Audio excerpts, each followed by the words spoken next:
Hola, molt bon dia a tots. Benvinguts a aquesta sessió de resolució de dubtes del programa d'ajuts a la rehabilitació energètica d'edificis. Jo sóc en Lluís Moré, el cap d'àrea d'estalvi i eficiència energètica, i avui també m'acompanya l'Ainoa. Hola, bon dia. Soc l'Ainoa Mata, la cap d'unitat d'edificis de l'Institut Català d'Energia. L'objectiu d'avui, sobretot, com he dit, és resoldre dubtes, així que farem una petita pinzellada de la convocatòria per si algú escolta informació per primera vegada, que se situï una mica. Només recordar que hi ha molta informació a la web, que intentem donar-vos el màxim d'informació per preparar el millor possible les sol·licituds i aquest seria l'objectiu. Avisem també que a les últimes setmanes hi ha hagut canvis informàtics a tota la Generalitat amb tema capçaleres i coses per l'estil. No cal mencionar la caiguda de Google. Ho dic perquè si heu tingut problemes els últims dies amb enllaços i documents, doncs aquesta podria ser un dels motius i diríem que estan resolts. També dir-vos que a través del xat és on ens podeu fer arribar totes les preguntes. Aquells que ja ens les heu fet arribar per via mail abans de preparar aquesta sessió, no cal que les reenvieu. Ara, quan acabi la presentació, en resoldrem ja algunes que ja ens han arribat. I després el que farem és l'Ainoa i jo anirem mirant el xat i anirem resolent, esperem, totes les preguntes. I si n'hi ha alguna que tenim algun dubte o que no veiem clara, doncs prendrem nota i us la resoldrem en les properes hores. I, per últim, el tema del pressupost disponible. També el nostre compromís és al voltant de cada 15 dies publicar a l'apartat web dels ajuts com està l'evolució del pressupost. Ara ho estem preparant, però a dia d'avui encara no hi és. I simplement dir-vos que a dia d'avui hi ha al voltant de 10 expedients i que, per tant, queda més del 95% del pressupost disponible, amb la qual cosa no hi ha cap motiu per haver de córrer ni precipitar-se a l'hora de presentar els ajuts. Feta aquesta petita introducció, comparteixo pantalla i poso la presentació una mica encara més resumida de la que tenim habitualment a la pàgina web i d'aquesta manera ens posem tots una mica en situació. Molt bé. Primer de tot és recordar el pressupost disponible. Tenim aquests 44 milions gairebé. L'opció A, que és ajudes per a edificis sencers, és on hem decidit posar més pressupost, perquè és el lloc on entenem que hi ha intensitats d'ajudes més elevades i és on entraran més projectes. Tot i això, hem deixat 10 milions disponibles a l'opció B, que l'opció B, recordem, és per parcs d'edificis, on els requeriments de la pròpia convocatòria fan que resulti més difícil poder complir-los i, per tant, tenir dret a aquest ajut. Vigència del programa. Des que es va publicar la convocatòria, que és el 4 de desembre, fins al 31 de juliol del 2021 o quan s'esgoti el pressupost. Això sempre ho hem de posar, però també recordar que en aquest cas el Ministeri i l'IDAE ens han dit a les comunitats autònomes que si veuen que esgotem pressupost, si tenim llista d'espera, els podem avisar i segurament, molt probablement, ens enviaran el pressupost necessari per cobrir tota la llista d'espera. Per tant, no és un motiu per estar preocupats. Destinataris. M'agrada simplificar, així que diria que tothom, menys la pròpia Generalitat, que tenim una línia específica per ells en una convocatòria interna. Actuacions. En quin tipus d'edificis? Doncs també molt ampli. Edificis d'habitatge unifamiliar, habitatge residencial col·lectiu i amb qualsevol altre tipus d'edifici, amb la qual cosa fa que la convocatòria sigui molt oberta per molts beneficiaris i per molts tipus d'edificis. Quines són les tipologies d'actuacions? Podríem fer 3 grans grups que són les que surten identificades a les bases reguladores. Millora en l'envolupant, millora de les instal·lacions i millora de les instal·lacions d'il·luminació. Aquest seria el resum de què consta la convocatòria. Aspectes molt importants a destacar. Primer de tot, el caràcter incentivador. Són ajuts d'estat amb fons europeu i amb fons del Fondo Nacional d'Eficiència Energètica i fons europeu del FEDER, amb la qual cosa s'han de complir molts requisits. Un dels més importants és el caràcter incentivador. La manera de resumir-ho és, per Europa, és que aquests ajuts és per projectes que es faran des que surt la base reguladora i la convocatòria. És a dir, no és per projectes que ja s'estiguin executant. El que vol dir aquest tipus d'ajuts és que jo volia fer una rehabilitació, però com que he vist que surten aquests ajuts, canvio tot el projecte i faig un pas endavant, soc més agosarat i faig un projecte amb molta més eficiència energètica. Llavors, per dir-ho així, el tema de les dates és on revisem que realment es compleix aquest caràcter incentivador. Com mirem aquestes dates? No s'accepta qualsevol factura o qualsevol pagament que s'hagi fet abans de la publicació del Real Decret. Per tant, abans del 7 d'agost. Des del 7 d'agost fins la publicació de la convocatòria, que com recordem va ser el 4 de desembre, només s'acceptaran allò que siguin treballs preparatoris per preparar la sol·licitud. Des de la publicació, des de la sol·licitud, és a dir, quan es presenta la sol·licitud, és quan es poden començar a haver-hi factures, encàrrecs, pagues i senyals, digueu-li com vulgueu. Encara que l'import sigui molt petit, no ha d'existir cap import que tingui a veure amb l'obra de rehabilitació abans de que vosaltres feu la sol·licitud. És un requisit molt important i que ens fan comprovar moltes vegades. Més requisits. És una convocatòria per a edificis existents i per rehabilitació, per tant, edificis construïts abans del 2007. Els requisits d'eficiència energètica es mesuren en què hi ha d'haver com a mínim la millora d'una qualificació energètica d'emissions al certificat d'eficiència energètica. I hi ha d'haver com a mínim l'estalvi del 10% de consum d'energia final en el projecte. I això és per actuació, com direm a continuació. És a dir, si fem una actuació en l'aïllament, que tindria a veure aïllament de façana, per exemple, i finestres, cal que totes aquestes actuacions assoleixin una reducció del 10%. Si fem una actuació amb les instal·lacions, canviem la caldera antiga per una caldera de biomassa o per una bomba de calor, cal que aquest estalvi també signifiqui un 10% d'estalvi.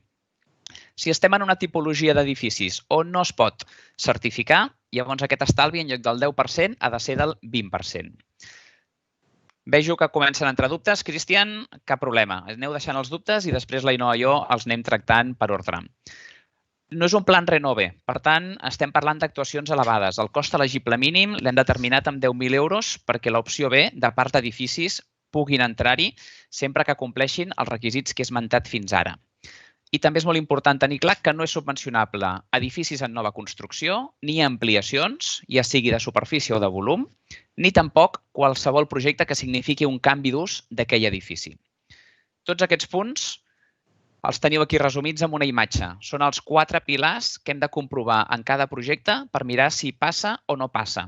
I moltes vegades els dubtes que ens feu arribar està relacionat a això i el primer que farem en tots els expedients que van entrar és revisar si realment és un projecte elegible o no. En el cas d'empreses, un aspecte molt important és el que veieu a continuació. És a dir, el que ens obliga al Reglament Europeu 651/2014 d'ajust d'estat és que en el cas que siguin empreses que realitzen activitat econòmica o mercantil, el cost elegible no és igual al cost subvencionable. Què vol dir aquesta frase que he dit? Mirem el dibuix. Tenim un projecte gran, de tot un edifici sencer. Per tant, hi ha moltes coses que no tenen a veure amb el que és la nostra convocatòria. Per tant, passem de la inversió al cost elegible. Hem tret tot allò que no és elegible. Aquest cost elegible, amb la gran majoria de casos, particulars, persones físiques, tots aquells que no realitzen activitat econòmica, administracions públiques, és igual al cost elegible. És a dir, aquest cost elegible és igual al cost subvencionable, disculpeu-me, i per tant aquí ja apliquem directament el percentatge d'ajut. En el cas, repeteixo, important, d'empreses amb activitat econòmica o mercantil, el que hem de restar, el que ens obliga a restar la normativa d'ajuts, són els costos d'una instal·lació convencional. Per exemple, si estem canviant les instal·lacions d'una caldera antiga i passem a una bomba de calor, a una geotèrmia, a una caldera de biomassa, el que ens fa fer aquesta metodologia de càlcul és que del cost d'inversió d'aquesta caldera de biomassa li haurem de restar una caldera actual que compleixi la normativa vigent, que sigui tècnicament viable, que seria de gas, per exemple. I això és el cost elegible, el cost subvencionable, disculpes, i aquí és on aplicaríem els percentatges d'ajut que tot seguit explicarem. Si el percentatge d'ajut supera els límits que teniu a la taula de baix, llavors els haurem de limitar. En aquest cas, per empresa privada, que és la que acostuma a tenir activitat econòmica i mercantil, és important valorar realment quina és la intensitat d'ajuda que acabarà rebent.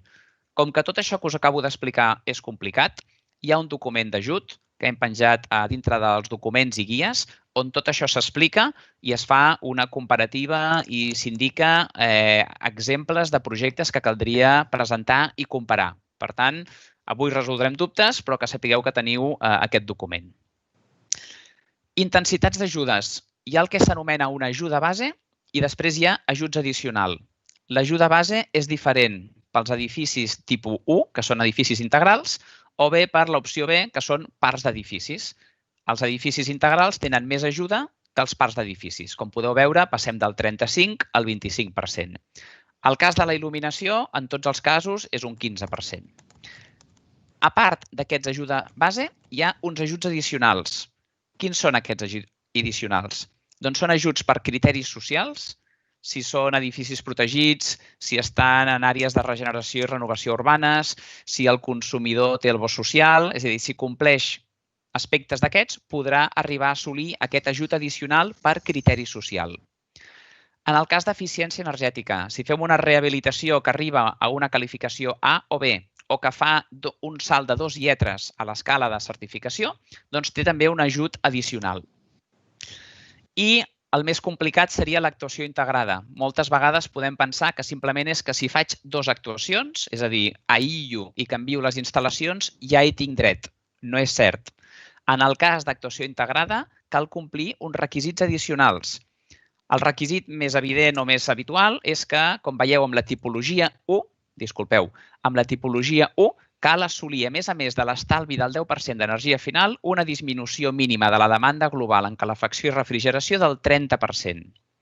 I a l'actuar en les tipologies d'instal·lacions, de la 2.4 a la 2.5, cal que la substitució de les instal·lacions abasti com a mínim el 60% de la potència de generació tèrmica. I en el cas d'instal·lació solar tèrmica, que cobreixi el 30% de la demanda. És a dir, si es donen tots aquests criteris, si es compleix això, és quan realment direm que estem en una actuació integrada i, per tant, hi haurà un ajut addicional. Si no, no. Molt similar en el cas 2, que són els edificis d'altres usos. Per tant, ni l'esmento. I en el cas d'instal·lacions i d'il·luminació, hi ha l'opció de substituir-ho per una solar fotovoltaica. Aquesta solar fotovoltaica ha de complir el que fica a la presentació, és a dir, que ha de tenir una potència instal·lada que sigui com a mínim el 10% de la potència elèctrica contractada de l'edifici. Moltes vegades ens arriba la pregunta, si poso una instal·lació solar fotovoltaica és subvencionable? La resposta que ens surt a vegades és dir que sí, però aquest sí té molts peros, té molts matisos. És a dir, ho serà si estem realment en una actuació integrada. Per tant, cal que hi hagi una actuació en la tipologia 1. Cal que aquesta actuació en la tipologia 1 signifiqui un estalvi del 10% d'energia final, que millori una lletra i que hi hagi una disminució de la demanda global de calefacció i refrigeració del 30%. I, a més, aquesta fotovoltaica s'ha de fer a la vegada que el projecte i ha de tenir aquesta potència instal·lada que ha de ser un 10% de la potència elèctrica de l'edifici. Aquesta seria la resposta sencera. Per tant, aquesta convocatòria té molts matisos i per això fem totes aquestes sessions. Aquí ve la descripció de les actuacions.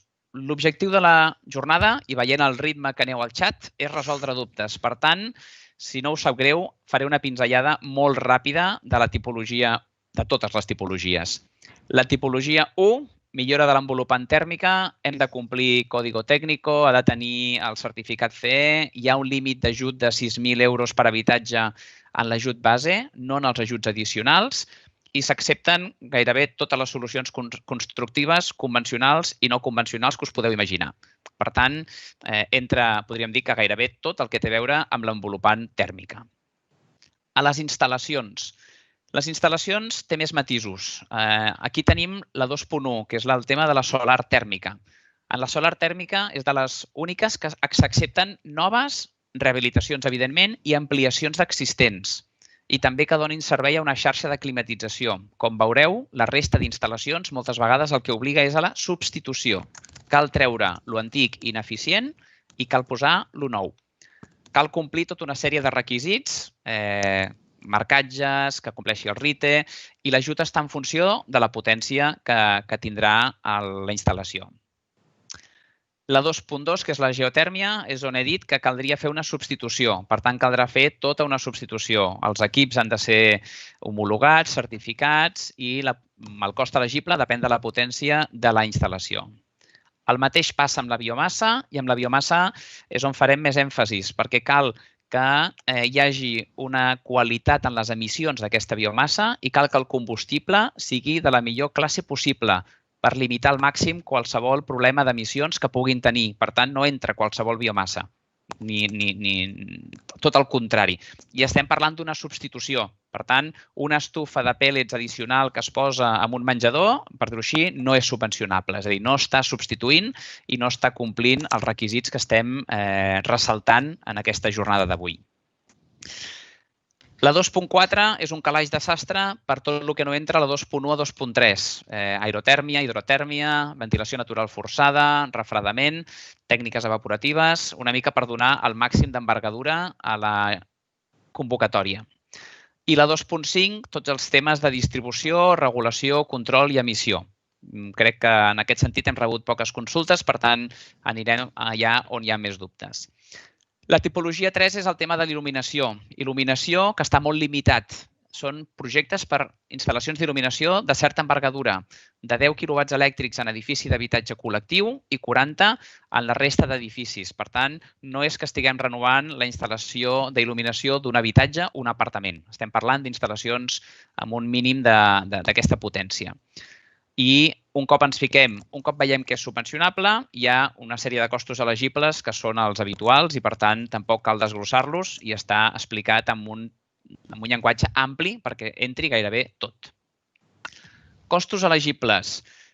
També diríem que entra gairebé tot, és a dir, que tots els usuaris professionals per poder-ho preparar, inversions, preparació per fer la inversió, els costos de direcció facultativa, de les obres, molt ampli. El que no entren són llicències, taxes, impostos i l'IVA, depèn de si es pot repercutir o no. Costos de gestió de l'ajut també entren. Per tant, a l'hora de presentar l'ajut o a l'hora de justificar-lo, es pot incloure aquest cost com a elegible. En aquest cas hi ha uns límits. Un límit del 4% a la gestió de l'ajuda, amb un màxim de 3.000 per expedient, i a la justificació un 7% amb un màxim de 7.000 euros. Simplement tenir-los en compte. Compatibilitat d'ajuda. Aquests ajuts són compatibles amb gairebé tots els altres ajuts i l'únic és que s'ha de mirar que si venen per ajuts que venen d'altres administracions per la mateixa actuació amb cofinançament un altre cop dels fons europeus, llavors aquí hi ha uns límits o uns peros. Però amb la resta d'ajuts que habitualment alguns municipis donen hi ha compatibilitat. Règim de concurrència simple. Podem tardar un màxim per resoldre de 6 mesos, esperem que tardem força menys, però aquest és el màxim, i 18 mesos per executar des de la notificació. I també una pregunta habitual, un cop heu fet la sol·licitud, podeu tirar endavant el projecte, no cal que espereu la notificació. Ja heu fet la sol·licitud, que és la data clau que us hem dit que és la més important. Un cop heu fet això, podeu començar el projecte i l'únic que pot passar és que no tingueu ajut per algun motiu al final. Però en cas de que tot sigui correcte, no hi ha cap limitació. I tot d'enllaços d'interès que teniu disponibles per trobar tota la informació que pugueu necessitar. Dit això, deixo de compartir pantalla. D'aquesta manera sortim una miqueta d'aquí. Molt bé. I el que sí que ens posem és a resoldre els dubtes. Si us sembla, com us he dit, resolc primer els que ens havien arribat anteriorment i entenc que molts d'aquests dubtes segurament sortiran al xat i, per tant, els donarem per resolts a mesura que surtin. El primer dubte que ens havia arribat és en el tema de les 3 ofertes que s'han de presentar. Aquestes 3 ofertes que s'han de presentar és per qualsevol tipus de beneficiari i és quan el pressupost supera, segons la llei de subvenció, 15.000 euros en subministrament o 40.000 euros en obres. Tot el que té a veure en aquesta convocatòria són obres, és a dir, estem fent projectes de rehabilitació. Per tant, ens fixem en el màxim de 40.000 euros. Com s'ha de presentar aquests 40.000 euros? Doncs, al ser projectes de rehabilitació, el que es poden fer és agrupar. És a dir, si estem fent actuacions d'aïllament, doncs totes les actuacions d'aïllament les agruparé i miraré si superen els 40.000 euros. En cas que superin els 40.000 euros, caldrà presentar 3 ofertes de 3 proveïdors independents abans d'escollir-ne algun d'ells. Si estem fent actuacions en instal·lacions, doncs també haig d'agrupar totes les actuacions d'aquestes instal·lacions. Per tant, aquesta seria una miqueta la resposta en el cas de les 3 ofertes. Molt bé. Hi havia un altre dubte que era en el cas de la solar fotovoltaica. La solar fotovoltaica I aquí aprofitem per explicar una altra cosa. És a dir, l'estalvi del 10% en energia final, com us he dit, és per actuació, per tipologia d'actuació.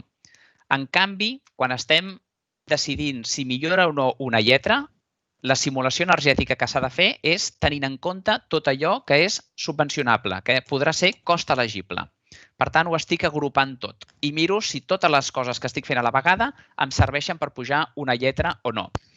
En el cas que estiguem ficant solar fotovoltaica i en el cas que estigui complint els requisits de la convocatòria, per tant, no és qualsevol solar fotovoltaica, es pot tenir en compte a l'hora de fer el certificat d'eficiència energètica.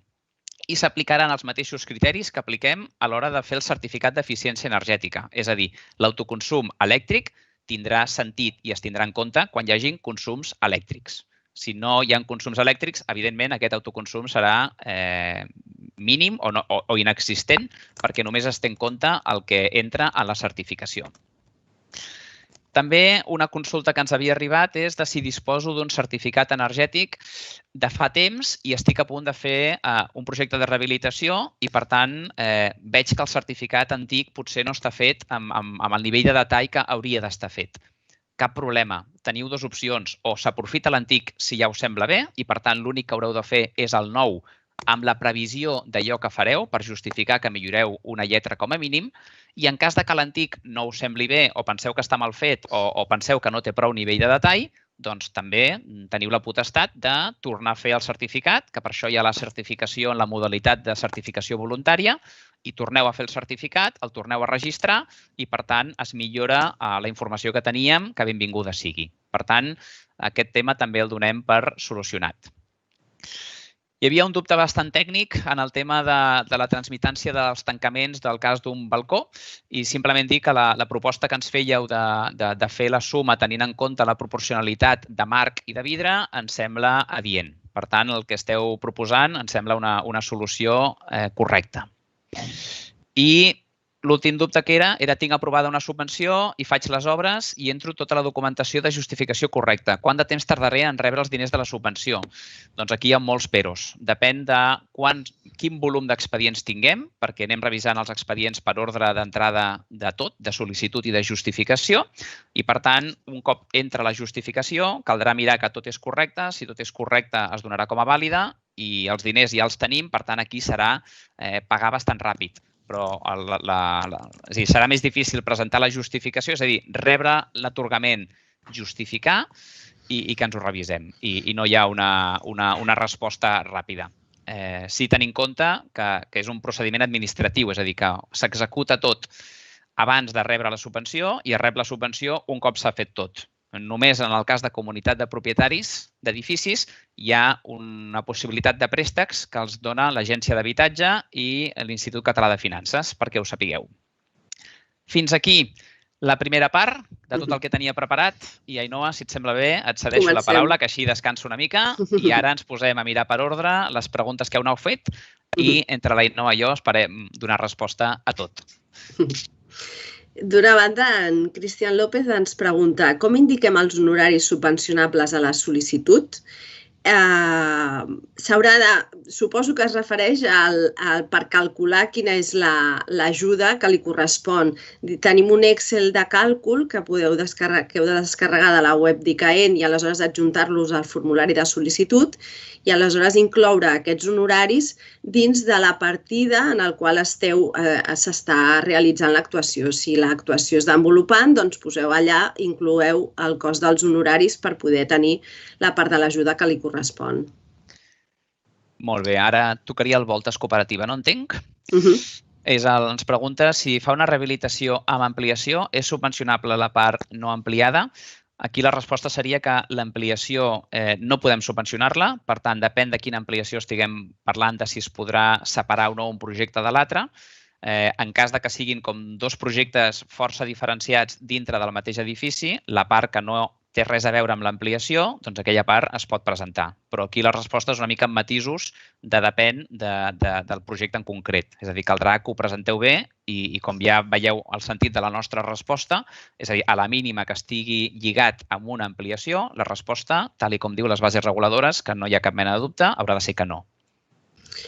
L'Oriol Coll ens pregunta, el salt de lletra també ha de ser per cada actuació o pel global d'actuacions? El salt de lletra es calcula per totes les actuacions. S'ha de presentar un certificat energètic de com és ara l'edifici, un altre incloent les actuacions, que anomenem certificat energètic d'edifici existent en fase de projecte, i aleshores així podrem comprovar si es dona aquest salt de lletra. Voltes Cooperatives, la seva segona pregunta és si l'edificació no requereix una certificació energètica, la podem presentar voluntàriament? Doncs encantats de que presenteu el certificat voluntàriament, però no caldria. És a dir, el que diu les bases reguladores i la convocatòria és que si l'edifici no es pot certificar perquè no està dintre de l'àmbit de la certificació del Reial Decret 235/2013, en aquest cas el que s'ha de justificar és un estalvi del 20% de reducció del consum d'energia final. Aquesta una mica que ve lligada amb la pregunta que ens fa l'Andreu i que ara li toca a l'Ainoa. Com es calcula el 10% d'estalvi? S'haurà de calcular en cadascuna de les actuacions. Si, per exemple, es fa una actuació en l'envolupant i també una altra de substitució d'una instal·lació de generació, per exemple, es posa biomassa, doncs caldrà fer la comparativa de l'estalvi del 10% del consum de l'energia final respecte de les actuacions de l'envolupant i per separat de les actuacions que corresponguin a la tipologia 2. Tenim la pregunta del Jordi, que és en relació a l'article 4, merci per citar-ho. La pregunta que fas sobre comunitats de propietaris constituïdes per diferents societats, els requeriments són aplicables per a totes les societats? Aquí la paraula requeriments ara em ressona en dues línies diferents. Et faig la resposta més àmplia per veure si et resolc el dubte. La primera és que els requeriments tècnics és per l'edifici. Per tant, el que hem de complir, entenc que esteu fent una rehabilitació integral i, per tant, no es separa per qui és el propietari de diferents parts. És a dir, hi ha un únic representant que presenta l'ajut en nom de tots els que siguin, que s'han posat d'acord, i, per tant, els requeriments tècnics que hem dit, de l'estalvi del 10%, millora de la lletra, que tot el que es presenta sigui subvencionable, és a dir, això és per l'edifici. En el cas de complir els requeriments dels beneficiaris, perquè ens entenguem, està al corrent d'impostos, declaracions responsables, tot el que us fem presentar, el que ens cal és matisos, depèn del que estiguem presentant. És a dir, hi ha declaracions responsables que les podrà presentar el representant, però a l'hora de mirar si esteu al dia d'impostos i coses per l'estil, depèn de si la comunitat de propietaris té està constituït jurídicament, podrem revisar aquesta constitució jurídicament. Si no està constituït jurídicament i és un grup d'altres societats, doncs haurem d'anar tirant cap a baix per anar mirant que es compleixen els requisits. Per tant, segons com estigueu constituïts i segons la casuística, doncs haurem d'anar mirant, segons el requeriment, volia dir, què és el que si esteu complint o no en cada cas. Es pot arribar a complicar una miqueta. En Cristian López ens pregunta, és probable que durant l'obra la maquinària tèrmica indicada o algun material es modifiqui de marca o model, però sempre tenint unes característiques equivalents. Entenc que no hi ha problema, sempre quan es justifiqui el compliment dels requeriments i normativa. Correcte, sempre que es compleixi amb els requisits del Reial Decret, doncs pot haver canvis durant l'obra. És important tenir en compte que quan es fa la sol·licitud es demana per un import determinat d'ajuda.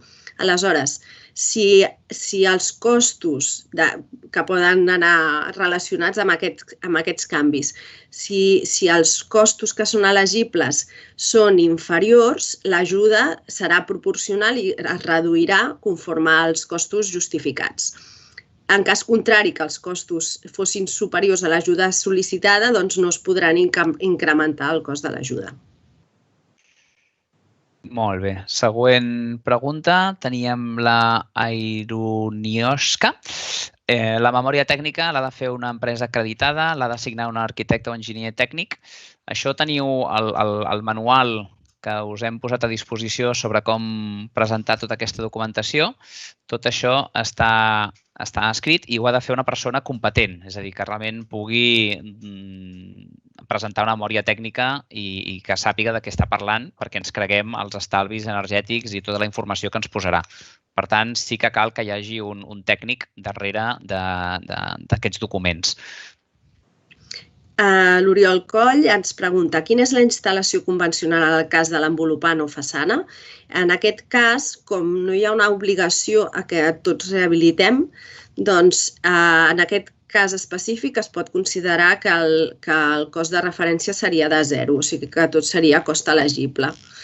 Per exemple, si fos una substitució d'una caldera, doncs la mateixa caldera que estaríem posant seria la del cost de referència i ho hauríem de comparar, per exemple, si posem una bomba de calor aerotèrmica. Però en el cas de la façana, doncs sí que podem considerar que el cost de referència és 0.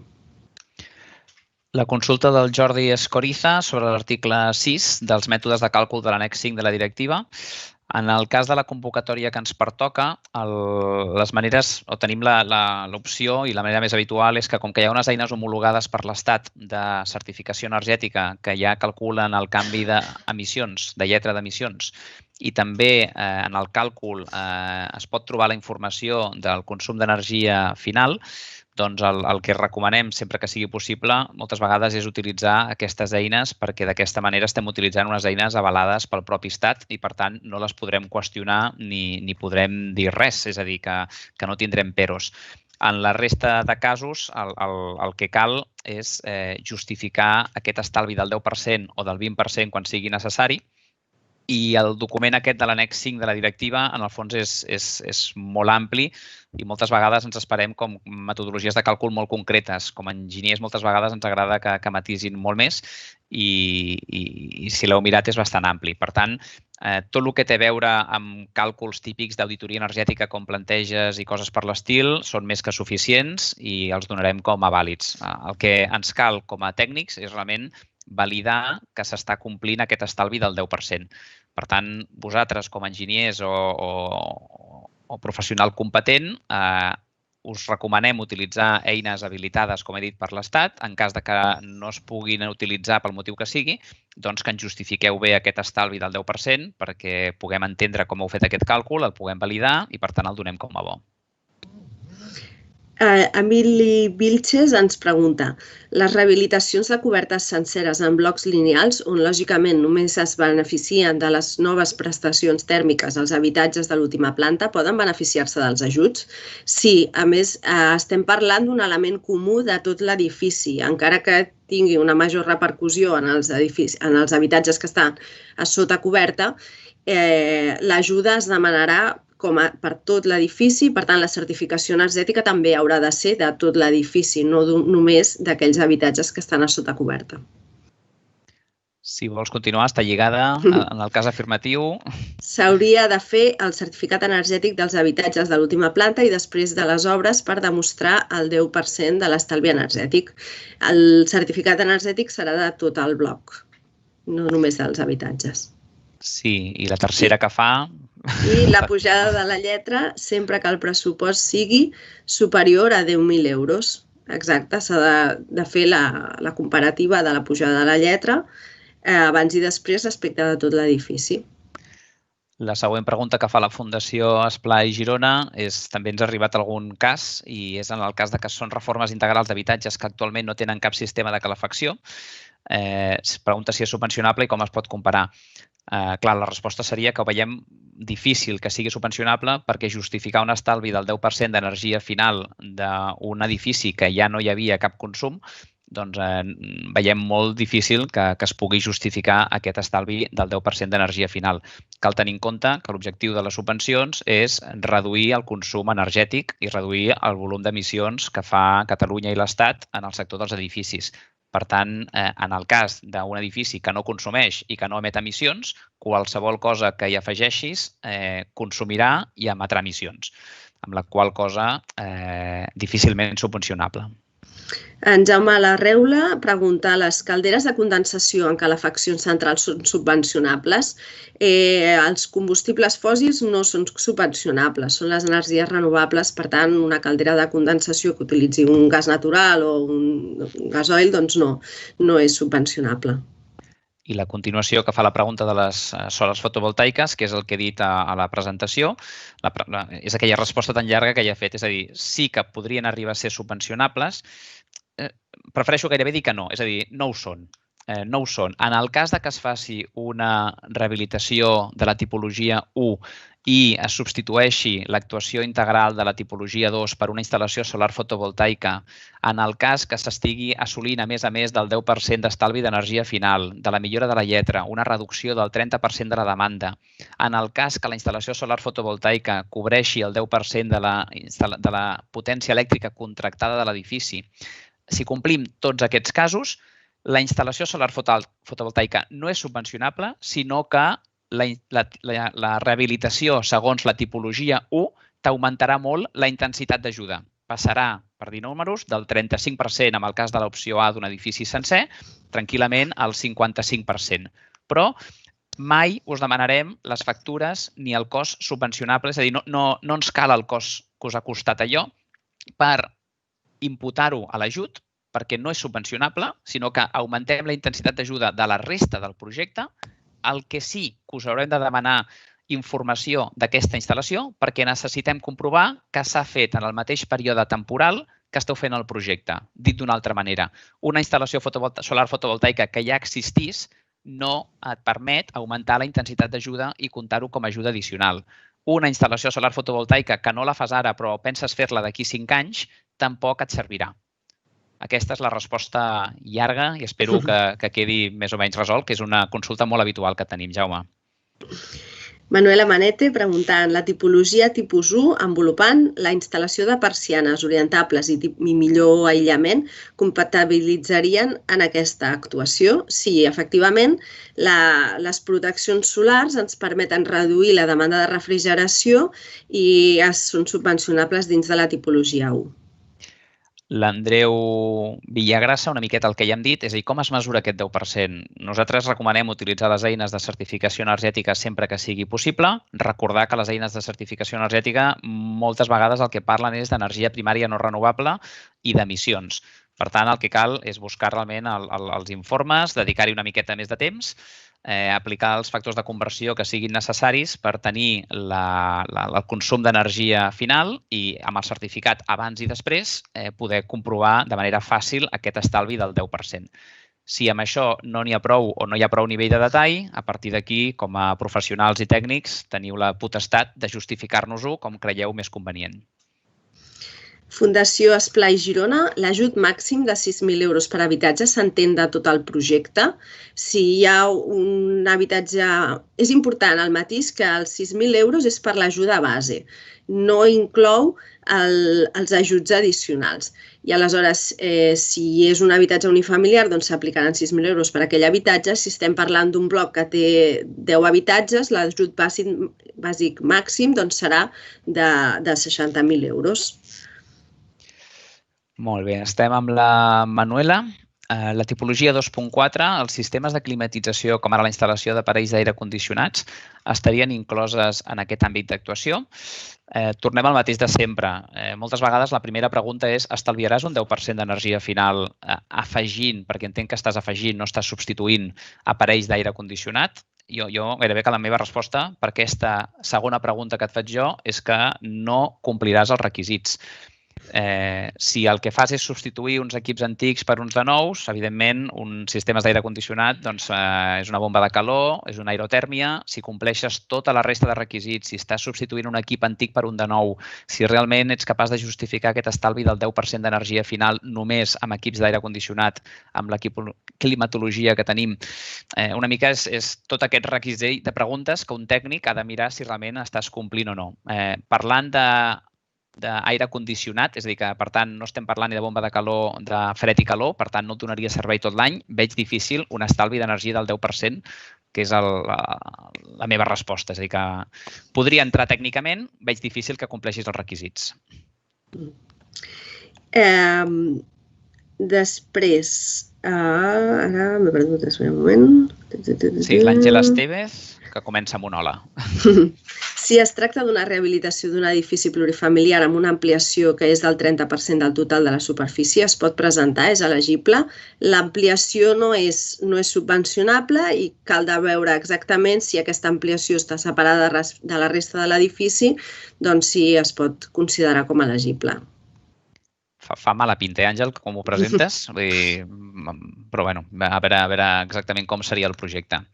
L'ajut màxim en base de 6.000 euros, en cas de poder-te acollir els ajuts addicionals, hi ha un import màxim? No, és a dir, si compleixes els criteris per l'ajut addicional, és el que et surti d'aquest ajut addicional.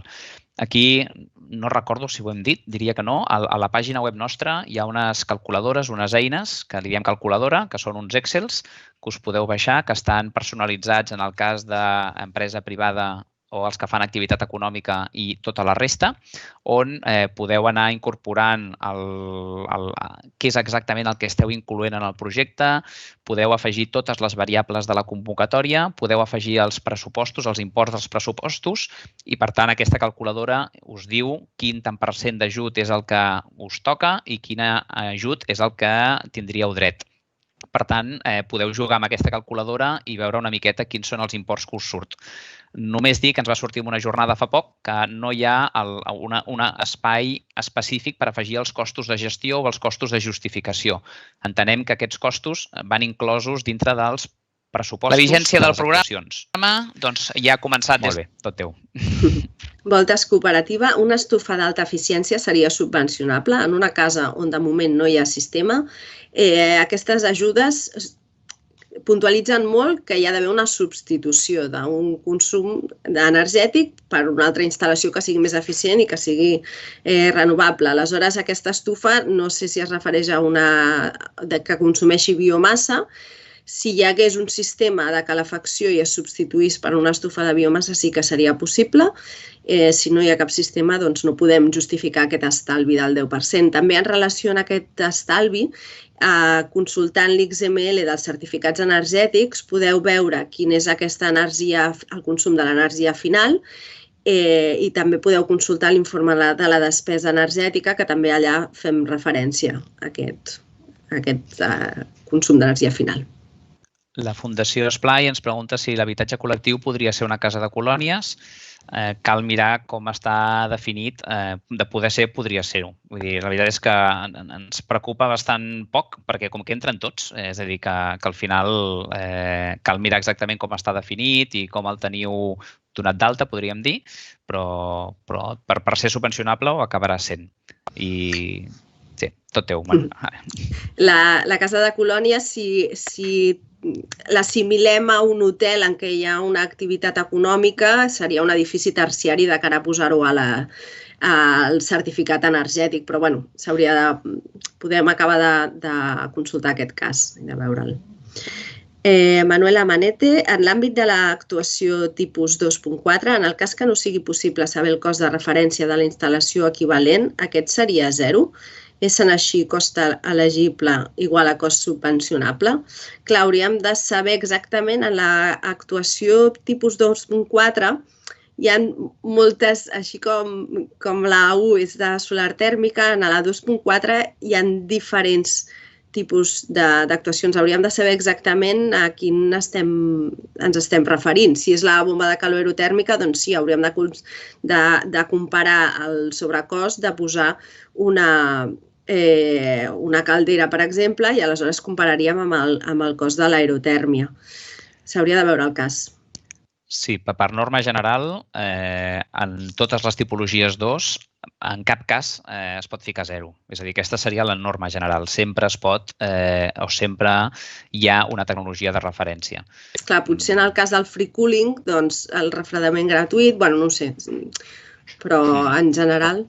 Exacte. Així com la tipologia 1, el tema de ficar aïllament, com que molt sovint no és obligatori, llavors aquí sí que s'accepta el cost 0 i això està escrit en el document aquest que us fiquem d'ajuda de com calcular això en els casos que hi hagi activitat econòmica i també insistim que els pressupostos que s'han de presentar són d'empreses separades, que no tinguin cap relació, totalment independents, quin tipus d'empresa és la que ha de presentar aquests pressupostos perquè els hi donem la validesa.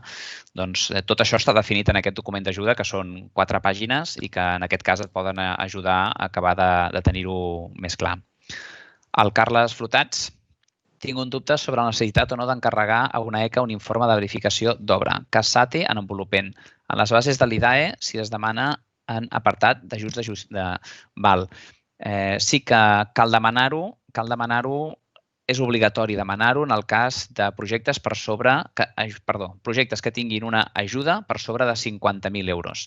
En el cas d'ajuts que siguin per sobre de 50.000 euros, el que es demana són dos documents, podríem dir que els fa el sol·licitant i els aporta a la justificació, que és l'aportació d'informe d'auditor, és a dir, hi ha d'anar un auditor extern que auditi que tot el que s'ha fet compleix amb les bases reguladores i amb el que ens he dit que farà, i a més cal l'informe d'una ECA, com deia el Carles, dient que allò que s'ha dit que es fa, doncs, evidentment, està instal·lat, està funcionant i ho han vist amb els seus propis ulls. Això són requeriments dels ajuts d'estat i em dona peu a dir una cosa que dic en totes les jornades i avui se m'estava passant per alt. Valoreu molt bé a l'hora de presentar els ajuts per projectes petits. El nivell d'exigència que ens demana Europa amb qualsevol ajut públic és molt elevat.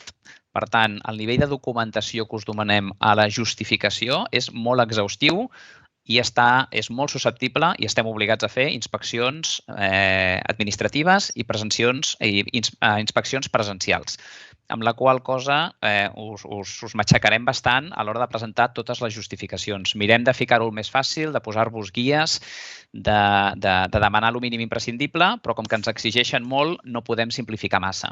I en el cas d'aquests projectes superiors a 50.000 euros, calen, en aquest cas, està descrita la convocatòria, aquests controls externs que, per tant, cal tenir en compte perquè els heu d'incloure dintre dels vostres costos, tot i que és un cost subvencionable. Evidentment, hi ha una part que no subvencionem al 100%, per tant, haureu d'acabar pagant una part. Oriol Coll, els 40 quilowatts elèctrics fan referència a tota la instal·lació d'il·luminació de l'edifici sencer o del percentatge sobre el qual s'actua, el 25% mínim. Aquesta potència és per la part on s'està actuant, la part que es demana l'ajuda. Correcte. El Jaume Larreula. Aquesta subvenció és compatible amb les subvencions de passatge urbà de l'Ajuntament de Barcelona.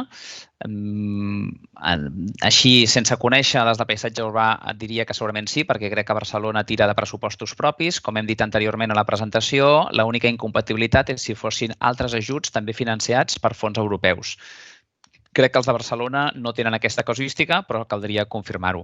Independentment, quan ens demaneu l'ajut, quan feu el formulari de sol·licitud, el que es demana és si has demanat ajut en qualsevol altra convocatòria i a quin organisme, per quin import, i tota l'estona, en totes les fases dels expedients, us anem demanant si heu rebut alguna altra subvenció. Per tant, simplement el que heu d'anar fent és responent, indicar-nos què és el que heu rebut i ho tindrem en compte i a partir d'aquí hi haurà diferents respostes de si és incompatible, haurem de dir que no a l'expedient, i si és compatible haurem de mirar quina compatibilitat.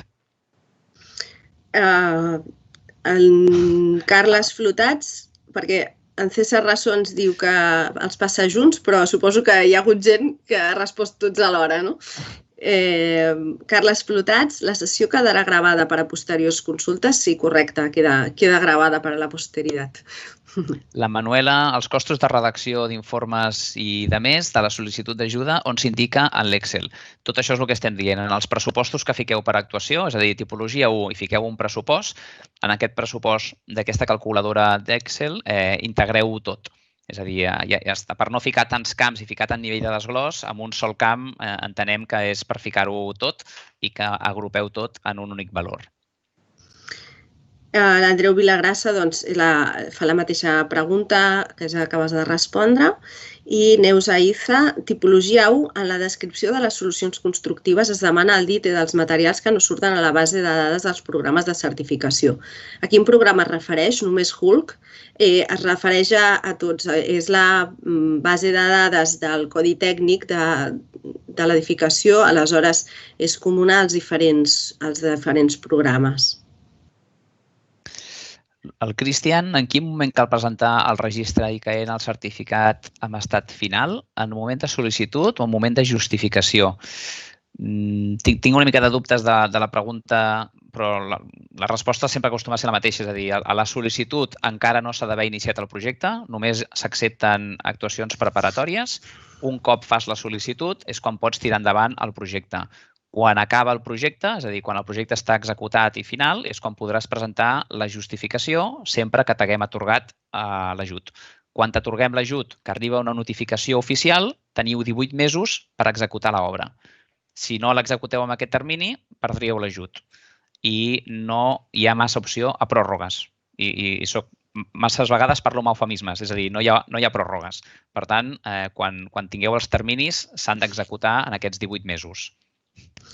No he vist la pregunta que has fet ara. Jo veig del Cristian que diu, en cas de comunitat de propietaris amb empreses i particulars, cal diferenciar entre particulars i empreses en quant a inversió elegible subvencionable, requisits FEDER per l'activitat comercial?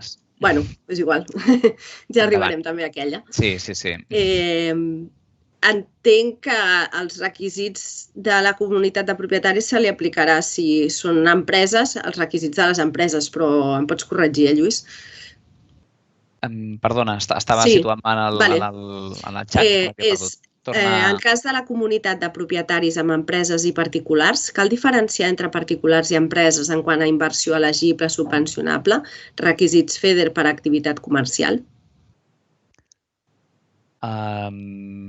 És a dir, seria un projecte en el qual hi ha diferents propietaris? Exacte, una comunitat de propietaris sempre la imaginem com que són d'habitatges i per tant seran particulars, però podria haver una comunitat en què hi ha diferents oficines i per tant es tracta d'empreses. Jo entenc que s'aplicaran els requisits en aquesta comunitat de propietari, els requisits que s'apliquen en les empreses i no els de particulars.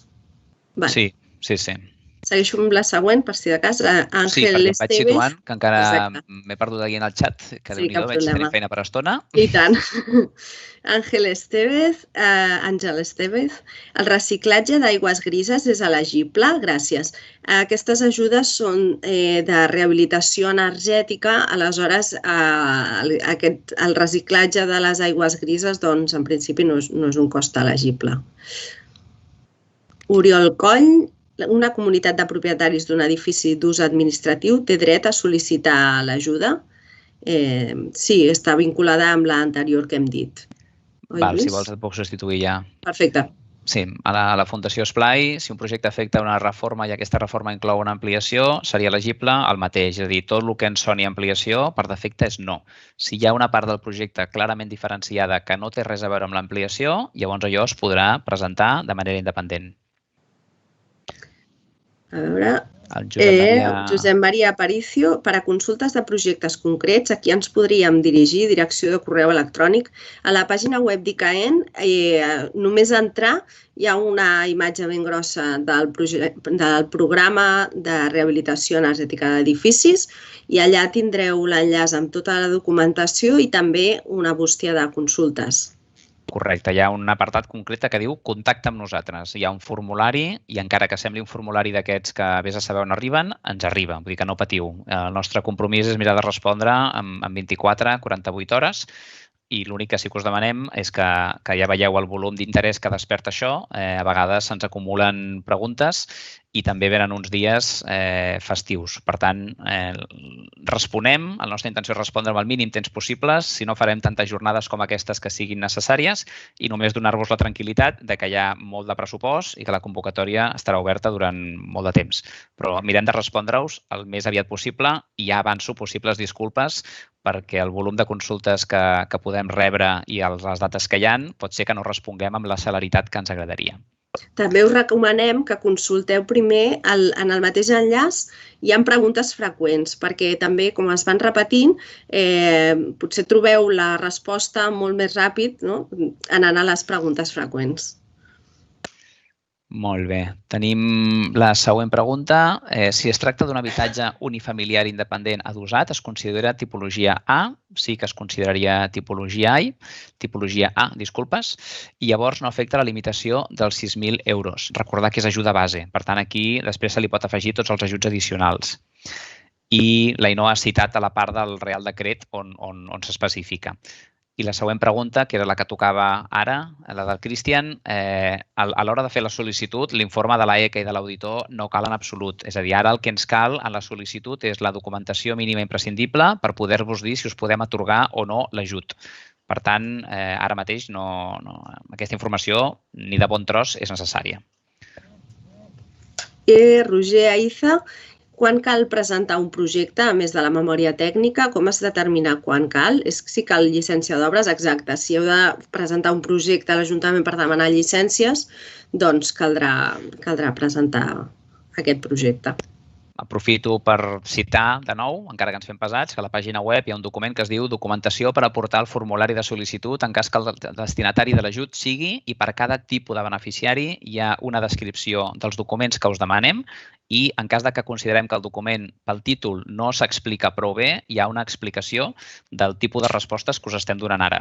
No en ànim de dir que mira, ho tenim publicat, que feu preguntant-ho, ni molt menys, sinó perquè com que hi ha moltes preguntes i van sortint molts dubtes, simplement que sapigueu que realment intentem de fer aquesta documentació perquè us sigui fàcil trobar els dubtes i quedin resolts. Els que teniu ara els resolem ara, però estem segurs que en vindran de nous. Són documents curts, amb índex, i intentem anar a cara barraca perquè us siguin útils. No estigueu pensant que són real decrets ni res per l'estil. Són documents d'ajut que intentem ficar-vos-ho el més fàcil possible perquè ens interessa a tots. César Raso. Te l'has pogut mirar mentrestant? Sí. Habitatge unifamiliar amb 2 titulars, propietaris del 50%. Si un dels dos és tècnic i pot realitzar i facturar feines elegibles, com és el projecte i documents tècnics, seria possible fer-ho.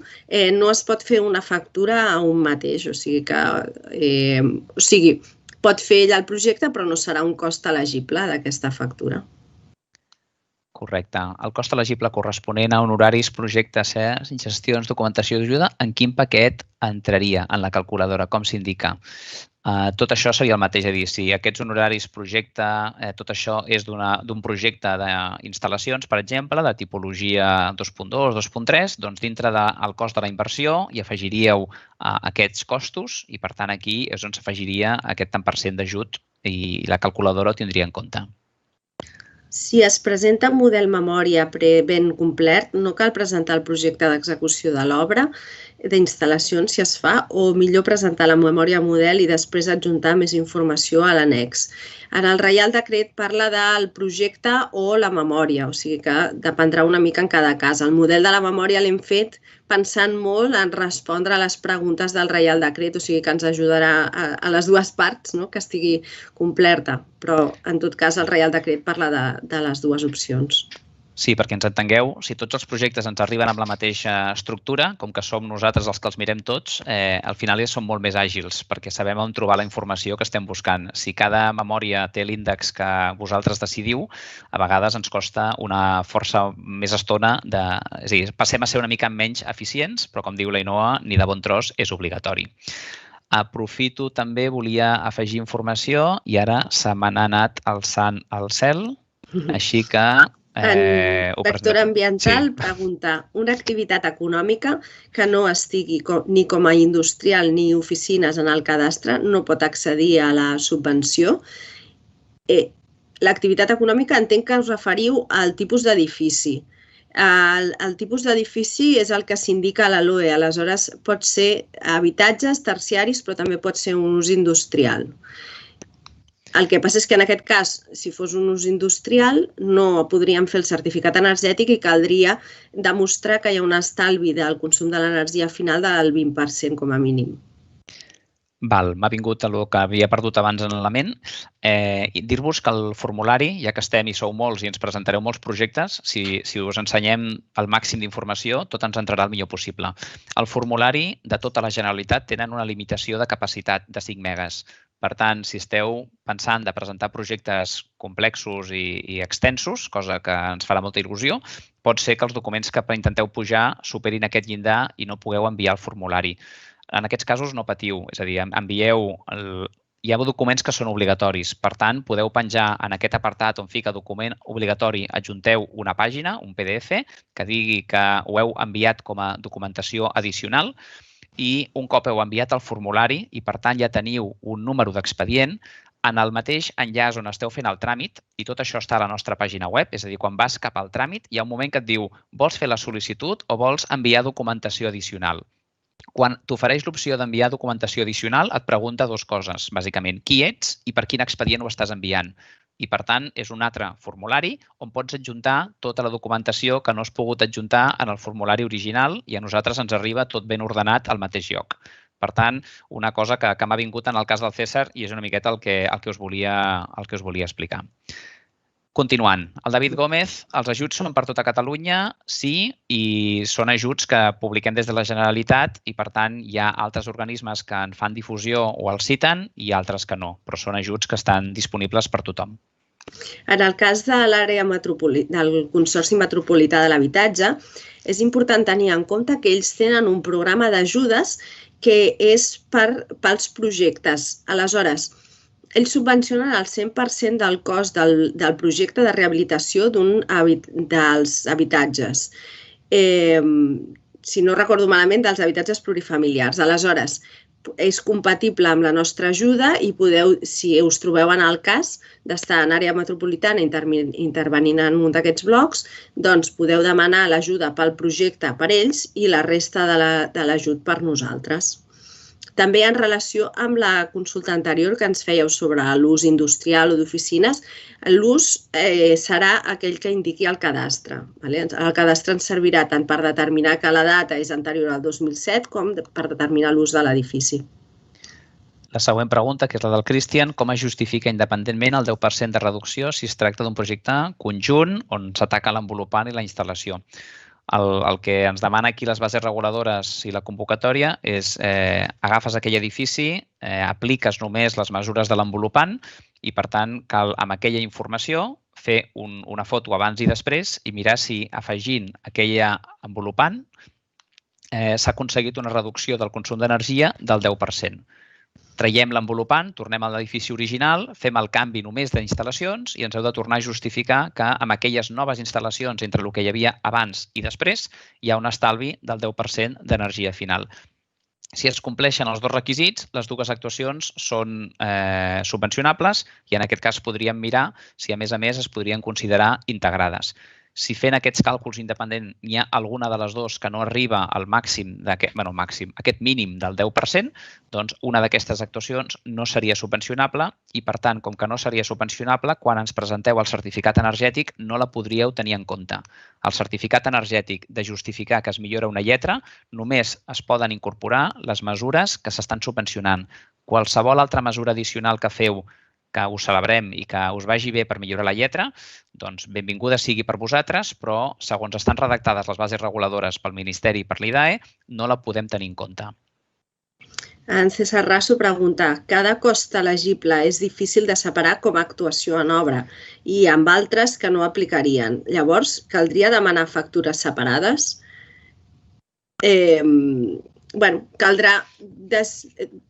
Caldrà que s'identifiquin exactament aquells que són els costos elegibles, o sigui, podeu tenir un pressupost amb diverses intervencions, però si hi ha un cost que no és elegible, com per exemple un canvi d'ascensor, aquest no s'haurà de tenir en compte en tota la documentació, encara que consti dins del mateix pressupost. No sé si anava per aquí la pregunta.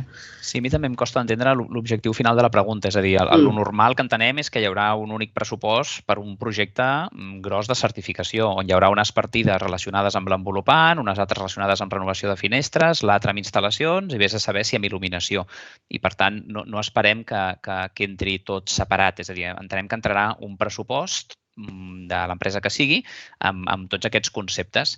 Si aquest pressupost supera els 40.000 euros, com he dit anteriorment, doncs caldrà presentar 3 pressupostos de 3 empreses independents i en cas que no escolliu la més econòmica, caldrà un petit informe, molt petit, dient per què heu escollit la que heu escollit. Perquè com que esteu escollint aquesta amb diners públics, s'us aplica la normativa de contractació pública, podríem dir.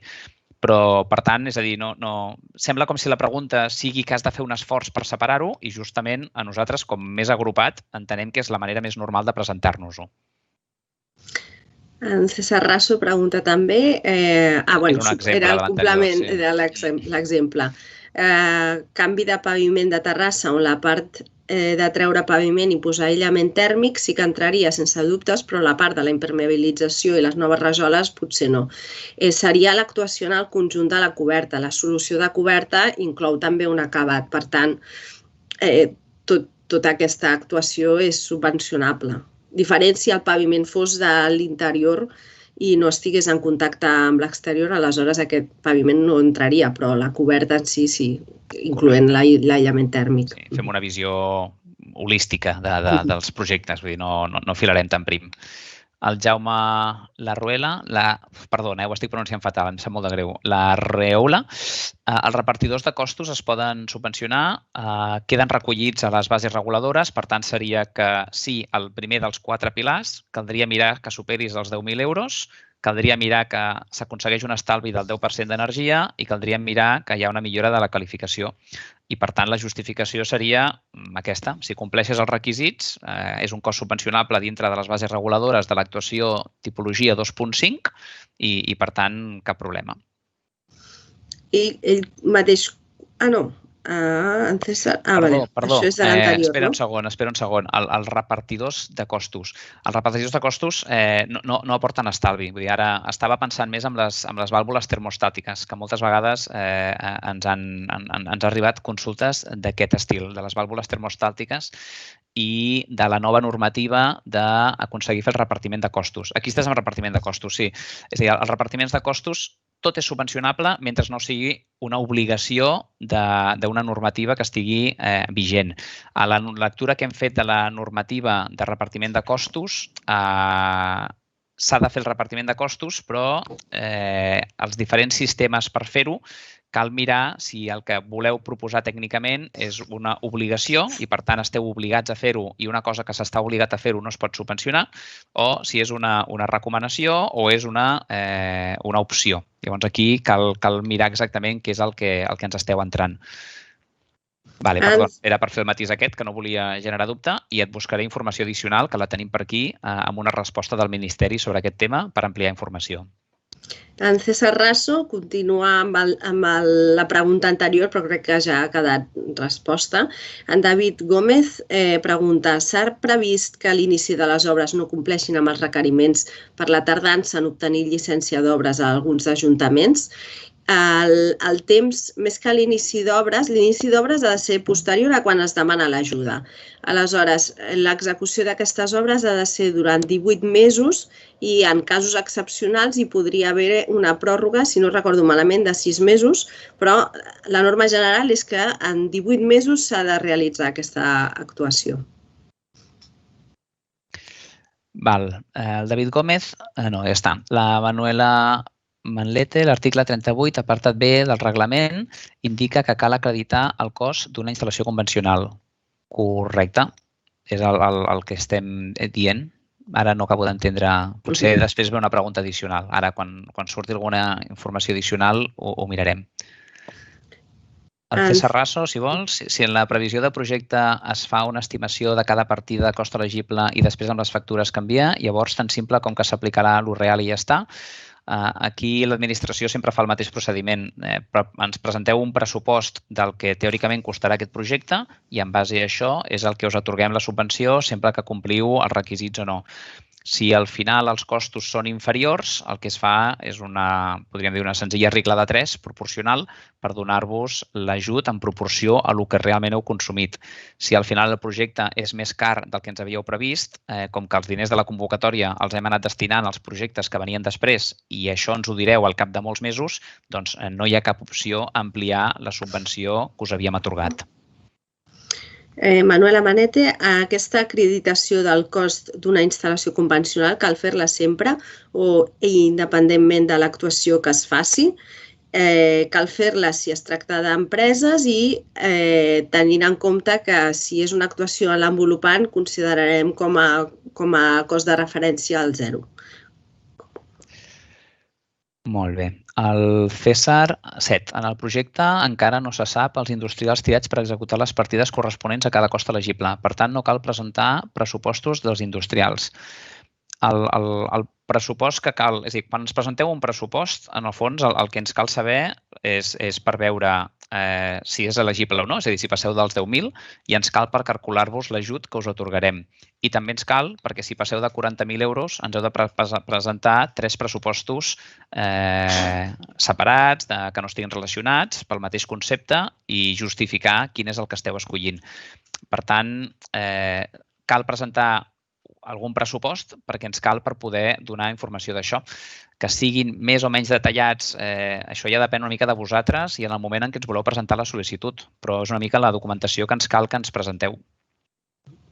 Neus Aiza pregunta, es pot canviar la composició de la solució constructiva d'una façana respecte del que diu el certificat energètic si es manté o millora la transmitància tèrmica i es justifica?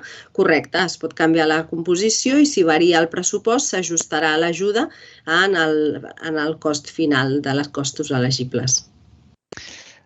Vale. Bé, en paral·lel, disculpeu, estava buscant el tema dels repartidors de costos. Ara no recordo qui havia fet la pregunta, però simplement ho cito. És la pregunta freqüent número 30 que tenim a la nostra pàgina web i diu tal qual. Els repartidors de costos i vàlvules termostàtiques són subvencionables en el programa i la resposta que tenim escrita, i us la dic perquè sigui coherent amb el que he dit abans, són elegibles dins de la tipologia 2.5. Cal que hi hagi aquesta reducció del 10% i millora de la lletra. No obstant, des de l'entrada en vigor del Reial Decret 736/2020 de 4 d'agost, pel qual es regula la comptabilització de consums individuals en instal·lacions tèrmiques d'edificis, la instal·lació de repartidors de costos i vàlvules termostàtiques caldrà... Això no està actualitzat. Aquí posa que no podran ser subvencionables. I sí que ho poden ser. Això està malament. Però era en el cas dels habitatges, no? Si eren empreses, estan obligatoris a fer-ho o... Això ho tenim actualitzat i veig que no està publicat al web. És a dir, que ens va molt bé que hagi aparegut aquesta pregunta. Actualitzarem la resposta aquesta de la pregunta freqüent número 30. I mentrestant miro la resposta que ens va enviar el Ministeri, que em pensava que ja ho teníem actualitzat al web i ara veig aquest error. És a dir, que disculpeu, continuem les preguntes i mentrestant vaig buscant en paral·lel això. En César Rasso comenta si no hi ha un pressupost i amidaments propi d'un projecte executiu normal, no caldrà presentar un pressupost d'un industrial en la sol·licitud. I en César Rasso, dels 15.000 euros límit on obliguem a demanar 3 pressupostos és per cada partida de cost elegible per separat. En el cas de partides d'obres, són 40.000 euros. El 15.000 és per serveis.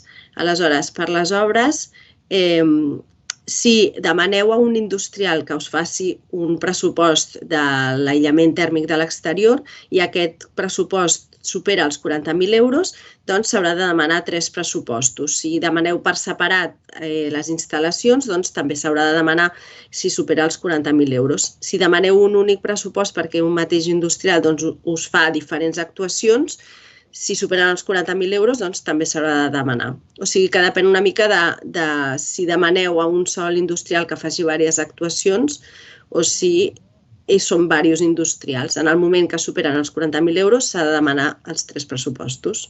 Aquestes preguntes que hem rebut últimament les hem convertit en pregunta freqüent i estan publicades o en vies de publicar-se a la nostra pàgina web. És a dir, que aquest topall dels 40.000 euros i quan cal presentar aquestes 3 ofertes i quan no, ho hem convertit en pregunta freqüent i esperem que quedi resolta el millor possible.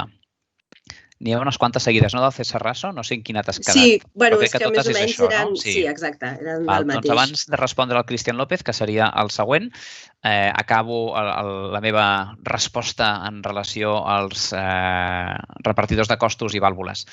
El que ens fa la resposta al Ministeri és que, segons el que estableix l'apartat 2 de l'article 3 del reglament 651/2014 d'exenció per categories, no es poden concedir ajudes a allò que és obligatori segons les normes de la Unió Europea. Per tant, des de la publicació del Reial Decret 736/2020, el que cal és mirar si això és obligatori o no. Més desenvolupament. En el cas que això ho facin particulars o administracions públiques, no els afecta. Per tant, en aquests casos no hi ha cap mena de dubte per particulars i administracions públiques de que es pot subvencionar i que entra dintre del programa PRE de projectes de rehabilitació. Què diu el Reial Decret 736? Doncs diu moltes coses, però en el fons el que ens interessa és que en cas que el tècnic demostri que la seva instal·lació no és tècnicament viable i econòmica, que això és un dels arguments que dona el Reial Decret 736, és a dir, que la instal·lació de repartidors de costos i de vàlvules termostàtiques no és tècnicament viable i econòmicament rentable, no és obligatori. Amb la qual cosa, si no és obligatori i algú ens està demanant ajuda per fer-ho i en justifica tot això que he estat dient, podrà ser un cost subvencionable i es podrà presentar.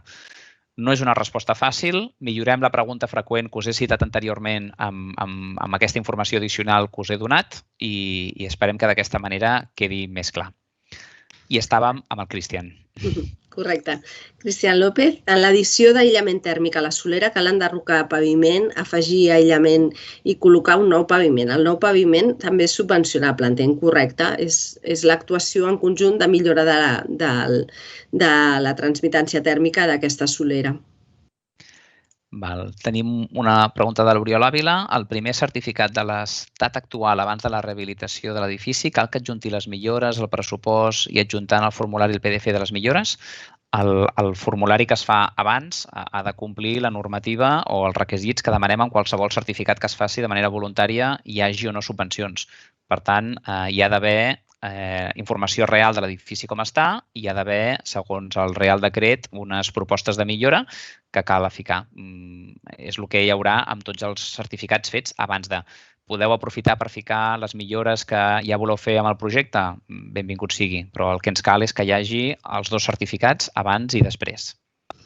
En Cristian pregunta en el cas de comunitat de propietaris, per acreditar titularitat, punt 6, manual de sol·licitud, cal nota simple de cada propietat o la documentació que es demana és de la comunitat, escriptures de constitució, etc.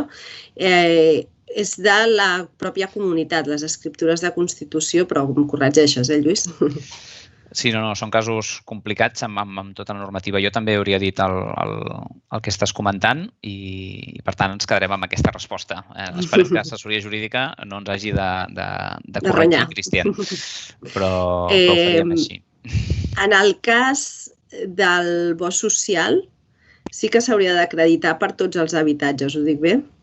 Correcte, és a dir, si es vol el criteri addicional de social, i el que es vol és perquè hi ha un bo social, aquest bo social ha de tenir tots els titulars. Si no, no es té dret a un tema de comunitat de propietaris. És a dir, que el bo social és molt fàcil en casos individuals, veiem bastant complicat en el cas de comunitats de propietaris, on sí que hi ha els altres dos criteris, que és el que l'edifici estigui protegit o dintre d'una àrea de regeneració urbana. Però el criteri del bo social en una comunitat és complicat. El Joan Molins, renovar una caldera de gasoil per aerotèrmia és subvencionable? Sí, amb el que estàs dient seria un dels casos típics en què entraria força bé. Jordi Escoriza, seria compatible amb les ajudes l'obtenció d'un ingrés per la venda d'una possible publicitat a la façana? Entenc que et refereixes a posar un cartell de publicitat a la façana mentre s'està fent obres. Jo no he vist cap incompatibilitat. Sí que si hi ha ajudes i venen de fons europeus, doncs aleshores aquest punt sí que seria incompatible, però el tema de la publicitat jo no correcte, una cosa és una subvenció, incompatibilitat. l'altra és una activitat econòmica que facis en tema de publicitat, que una cosa va per una via i l'altra va per l'altra. És a dir, que jo entenc que el tema de la publicitat no és una subvenció, sinó que és una activitat econòmica que estàs realitzant i, per tant, no li veig cap lligam entre una cosa i l'altra. En Jaume Larreula fa la mateixa pregunta anterior. En un habitatge convencional canviem de caldera de gas a aerotèrmia i sí que és subvencionable. Correcte. Aquí són els casos que teníem dubtes quan preparàvem la convocatòria. En habitatges convencionals, que entenc que són habitatges, no sé si estem dient unifamiliars o apartament dintre de bloc d'habitatges, si realment es farà aquest tipus de rehabilitació. Però vull dir que el concepte és subvencionable. L'Oriol Coll, no? Què passa en el cas d'un edifici que té dues comunitats de propietaris? S'han de presentar dues sol·licituds o se'n pot presentar una tenint en compte que l'actuació és la mateixa i el representant també? Serà suficient en presentar-ne una, però el que sí que caldria és un document jurídic on el que presenta la sol·licitud té el vistiplau de les dues comunitats, és a dir, que se li atorguin poders de manera oficial per fer totes les gestions i que quedi clar que està actuant en nom de les dues comunitats de propietaris. També cal dir que com es repartirà aquesta subvenció, una mica que tot quedi clar, que no hi hagi després matisos. David Gómez, com puc definir un tancament de façana al certificat energètic si no puc definir-lo per defecte sense fer cates de dit aïllament? O sigui, caldrà presentar una cosa és el certificat energètic de l'edifici existent i l'altra és quan es fa l'actuació. En el cas de l'actuació, si posem un tancament que no està definit al certificat energètic, sí que caldrà presentar la documentació que acrediti la transmitància tèrmica d'aquest element.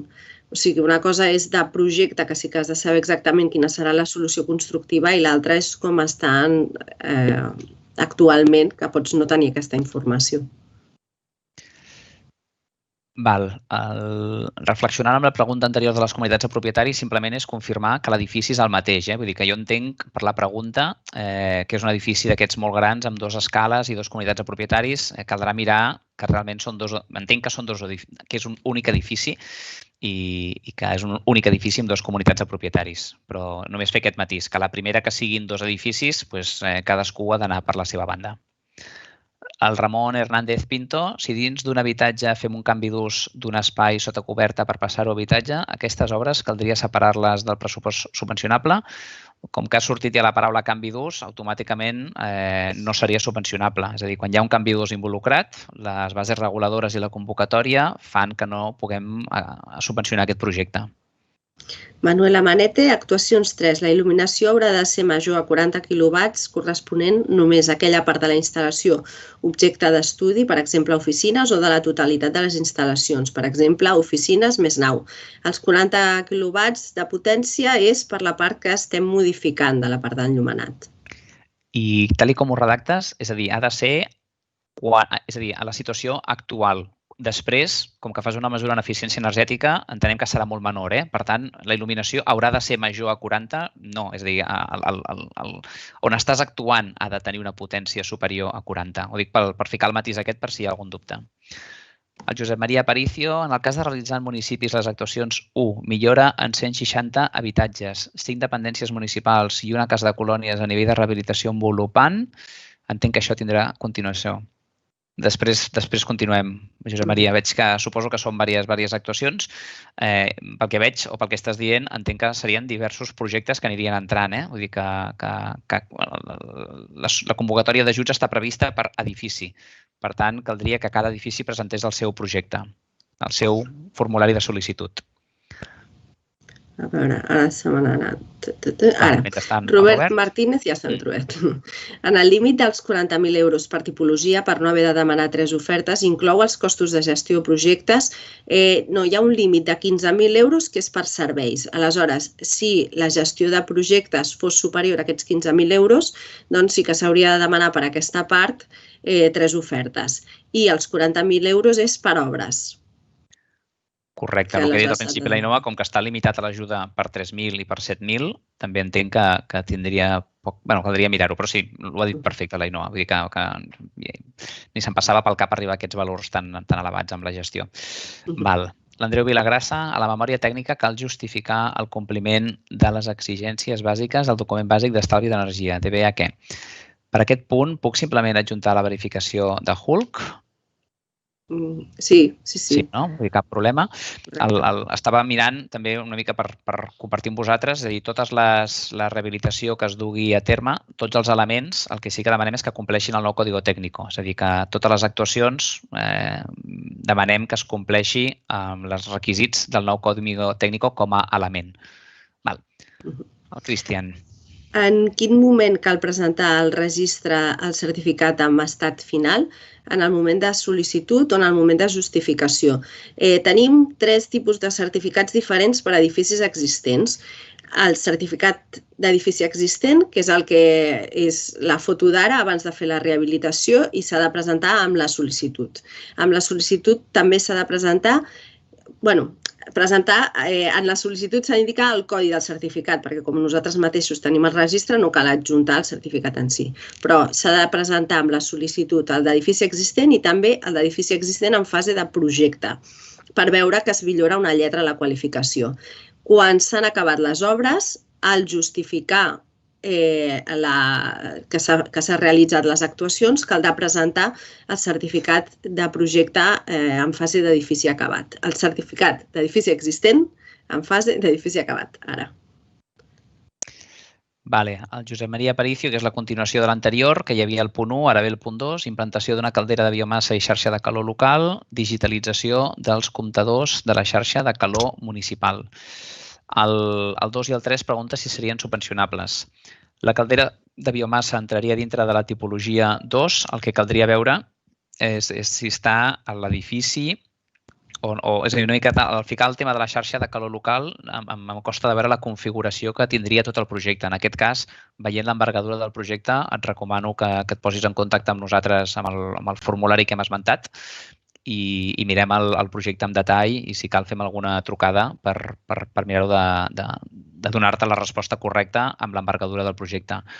I la digitalització dels comptadors de la xarxa de calor municipal dintre de la tipologia 2.5 segurament sí que entrarien. Cal veure que complim tota la resta de requisits, però sí. És a dir, el tema de donar informació, monitoratge en temps real, tot això entraria dintre de la 2.5.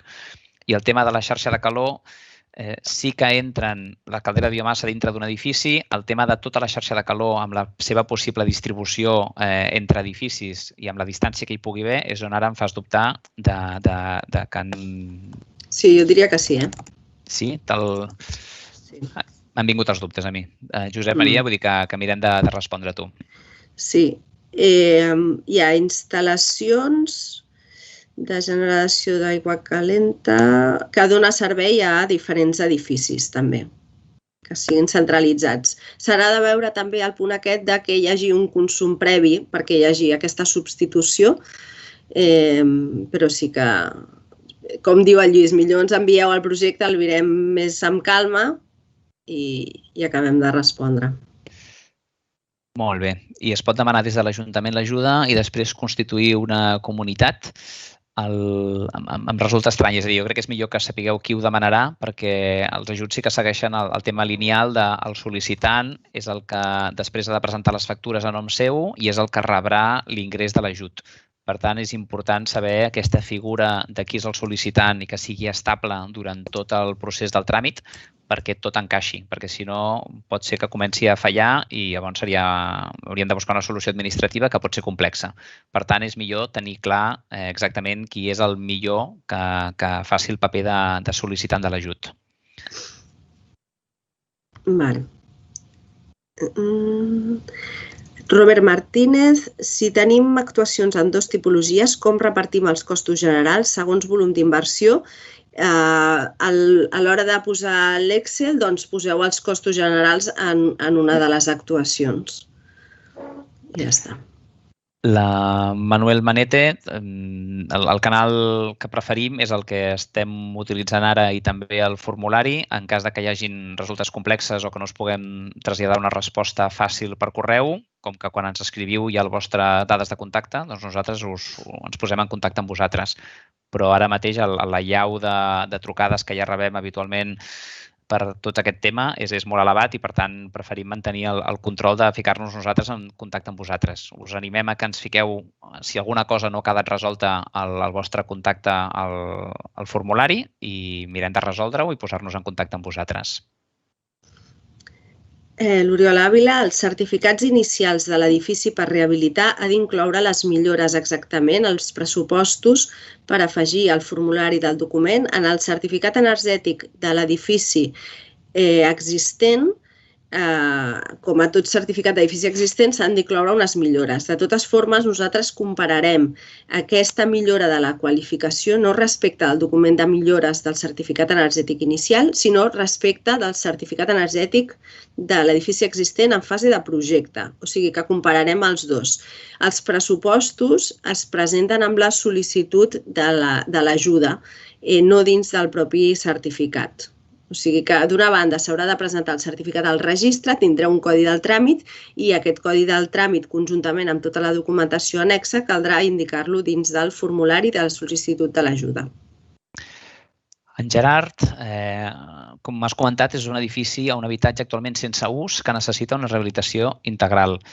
És l'objectiu de la convocatòria, no? Sí, és rehabilitar edificis, l'únic que cal complir tots els requisits. I quan dius sense ús, no sé si vols dir que hi haurà un canvi d'ús quan es faci la rehabilitació integral. Si hi ha un canvi d'ús ja hem dit que no podrà ser. i per poder rebre l'ajut el que cal és que hi hagi una reducció del consum d'energia final del 10% i una millora de la qualificació energètica. És a dir, si compleixes aquests requisits, doncs no hi haurà problema.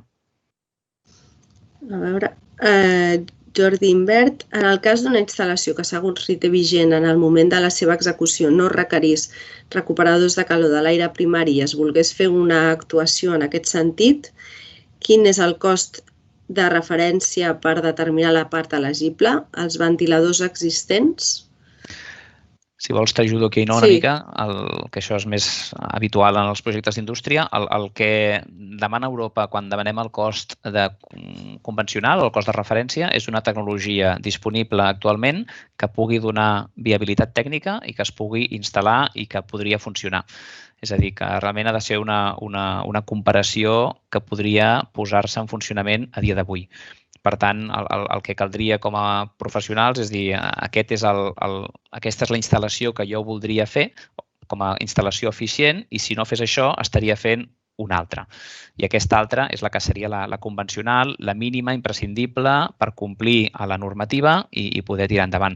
Si per RITE o per normativa a dia d'avui no cal fer res, doncs llavors el cost podria ser zero. Això ens hauríeu de justificar. En el cas que a dia d'avui s'hagi de fer alguna cosa, cal mirar què caldria fer a dia d'avui i, per tant, és el mínim exigible que caldria fer avui. I això vosaltres moltes vegades sou els que teniu més coneixement i quan ens envieu aquestes justificacions el que farem és revisar que veiem que és coherent i que hi ha tot aquest relat que t'acabo d'explicar, Jordi. Neus Aiza, no es poden utilitzar productes que no tinguin DITE si no estan a la base de dades del CTE? Poden tenir el marcatge CE, per exemple, però sí que necessitem aquest reconeixement dels tipus de materials i de les seves característiques. La Manuela pregunta si les consultes fetes a través d'icaen@gencat.cat seran resoltes. M'imagino que sí, és a dir, que ens les traslladaran a l'equip que portem aquesta convocatòria sempre que estiguin ben identificades, que són consultes del programa PRE i per tant, la persona que rep això ho derivi bé cap a nosaltres. Al final, tot des de l'administració s'intenta resoldre o respondre i, per tant, ens arribaran. L'únic que hi ha un formulari específic per això i, per tant, si ho feu entrar per allà, millor. Neus Aiza, un sistema de paret o terra radiant entre la tipologia 2.5. Correcte, és un emissor i, per tant, sí que entra dins de la tipologia. El Cristian Florit, si tenim el projecte d'obres validat pel COAC i entrat a l'Ajuntament de Barcelona, podem demanar l'ajut? En aquest cas, és a dir, el més determinant és si s'ha començat res relacionat amb l'obra. Tot el que estàs dient entenc que seria els treballs preparatoris, amb la qual cosa aquí caldria veure si són amb data posterior a la publicació del Real Decret i el que miraríem després de la data de sol·licitud de l'ajut és si hi ha qualsevol partida d'execució d'aquest projecte, que en aquest cas seria el que invalidaria el projecte. Qualsevol paga i senyal, qualsevol cosa similar que s'hagi fet amb algun proveïdor de material o treballador relacionat amb l'edifici, doncs això és el que invalidaria el projecte. Tot el que és documentació administrativa feta abans ho podem entendre com actuacions preparatòries. Neus Aiza, quan cal presentar un projecte tècnic, a més de la memòria tècnica? Com es determina quan cal? És per les actuacions, si cal llicència d'obres, correcte. Si per la llicència d'obres es demana aquest projecte, doncs aleshores s'haurà de presentar.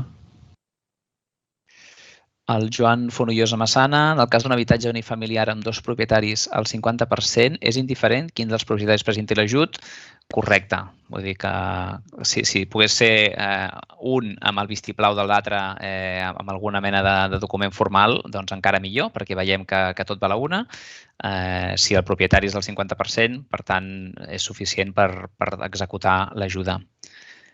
Oriol Ávila, si substitueixo un vidre per un doble o triple baix emissiu però és tintat, el tintat no aporta estalvi d'energia. Quin seria el cost elegible? Mentre compleixi amb el codi tècnic aquest vidre, doncs serà cost elegible aquesta substitució.